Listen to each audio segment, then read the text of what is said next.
Je suis née à Istanbul en 1967, mais j'ai grandi à la campagne, dans un climat de tension et de violence. Le sentiment d'oppression est profondément enraciné en moi.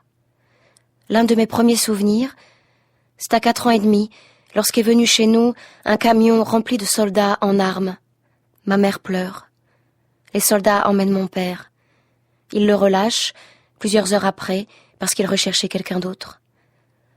Mon père avait été un dirigeant important du principal syndicat étudiant de gauche. Mes parents ont planté en moi leurs idéaux de gauche, mais ils les ont ensuite abandonnés.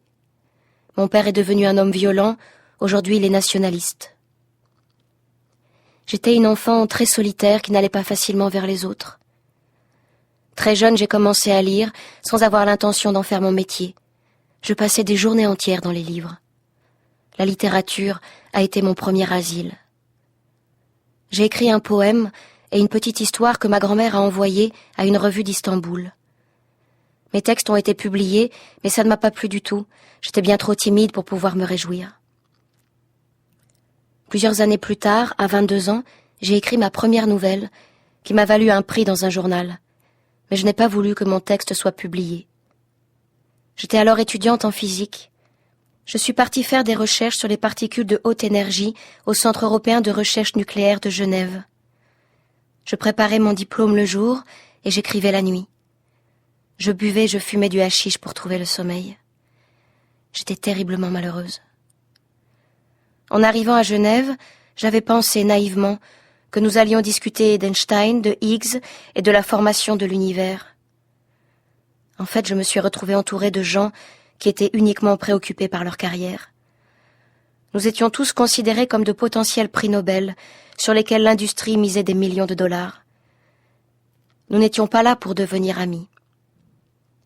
C'est là que j'ai écrit le Mandarin miraculeux. Au départ, j'ai écrit cette nouvelle pour moi seule, sans l'intention de la faire lire aux autres. Elle a finalement été publiée plusieurs années plus tard. Je suis retournée en Turquie, où j'ai rencontré Sukuna dans un bar reggae. Il faisait partie de la première vague d'immigrés africains en Turquie. Très rapidement, je suis tombée amoureuse de lui.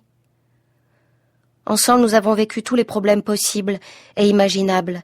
Perquisition de la police, racisme ordinaire. Quand on se tenait la main dans la rue, les gens nous crachaient dessus, m'insultaient ou essayaient même de nous frapper.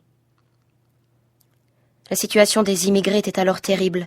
La plupart étaient parqués dans un camp à la frontière entre la Syrie et la Turquie. Plusieurs fois, j'ai essayé d'alerter le Haut Commissariat aux réfugiés de l'ONU sur leur sort. Mais c'était peine perdue. Je ne faisais que nous mettre davantage en danger, Sukuna et moi. Puis Sukuna était impliqué dans une histoire de drogue et il nous a fallu partir. Des amis m'ont trouvé une place dans une équipe de scientifiques au Brésil qui travaillait sur ma spécialité. Je pouvais y terminer mon doctorat. Mais Sukuna n'a pas pu me suivre. Il a disparu, 1 an après, et je suis restée seule avec mes remords.